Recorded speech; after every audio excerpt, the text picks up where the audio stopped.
ده ملخص سريع لواحدة من أكتر الحركات المشهورة على الانستجرام، التراكنج والسبيد رامب في الأفتر إفكت.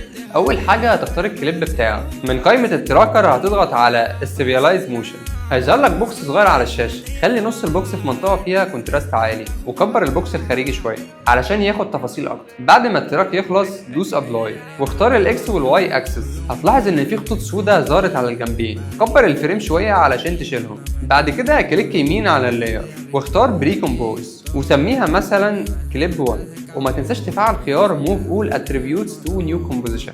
دلوقتي من قائمه تايم هتختار انيبل تايم ريمابينج وهيظهر لك الكفريمين دول.